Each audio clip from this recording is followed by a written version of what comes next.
মানিকগঞ্জ সদর উপজেলার বরুন্ডি গ্রামে কৃষকরা গড়ে তুলেছেন নিজস্ব বীজ ভাণ্ডার।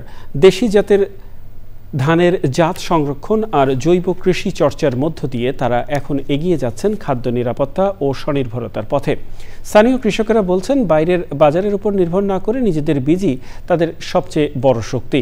মাঠে গিয়ে দেখা গেছে সংগঠিত হয়ে বিভিন্ন প্লটে ধান গবেষণা কার্যক্রম চালাচ্ছেন তারা। বিস্তারিত জানাচ্ছেন শেখ সিরাজ। একসময় কৃষকরা নিজেরাই বীজ সংরক্ষণ করতেন। প্রকৃতির সঙ্গে খাপ খাওয়ানো দেশি ধানই ছিল জীবিকা আর স্বাদ বৈচিত্র্য। সেই ঐতিহ্যকে নতুনভাবে ফিরিয়ে আনতে সংগঠিত হয়েছেন মানিকগঞ্জ সদর উপজেলার বরুন্ডি গ্রামের কৃষকরা। এখানে কৃষকরা গড়ে তুলেছেন নিজস্ব বীজ ভাণ্ডার। পাট বীজ, সবজি বীজ, তারপরে আপনার ওই যে মশলার বীজ, এখানটা ধরেন 40 ধরনের বীজ আছে। আর ধানের বীজ আছে 142। শুকনো মরিচের এখানে বীজ রাখি বাড়িতে, এই যে বীজ অনেক সময় জ্বালায়ও না, আর এখানে সংরক্ষণটা ভালো থাকে। পাশাপাশি জৈব সার, কেঁচু কম্পোস্ট এবং সবুজ সার ব্যবহার করে জমির উর্বরতা ফিরিয়ে আনছেন তারা।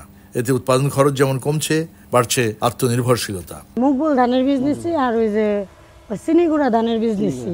ভার্মি কম্পোস্ট সারটা দিয়ে ব্যবহার করি, তাতে আমি অনেক পরিমাণ লাভবান আছি। মেহগনি গাছের গুঁটা থেতলিয়ে জমির বিভিন্ন জায়গায় ছিটিয়ে দিতাম, যাতে মাজরা পোকা আমাদের ধানকে আক্রমণ না করে।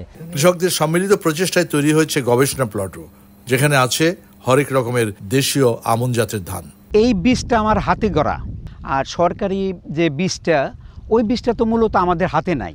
বীজ নিয়ে যদি সিন্ডিকেট করে, তাহলে আমাদের কিছুই করার থাকে না। দেশীয় জাত শুধু আমাদের ঐতিহ্যের সম্পদই নয়, বরং জলবায়ু পরিবর্তনের চ্যালেঞ্জ মোকাবেলায়ও অত্যন্ত গুরুত্বপূর্ণ। কৃষির কল্যাণে কৃষকদের একতা হওয়ার এটা একটা চমৎকার দৃষ্টান্ত।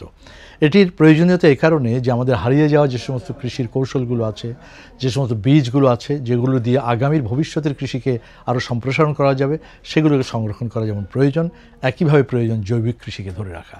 এই কারণেই এই উদাহরণটি বাংলাদেশের সব জায়গায় সম্প্রসারিত হতে পারে। মানিকগঞ্জের বরুন্ডি থেকে শেখ সিরাজ, চ্যানেল আই।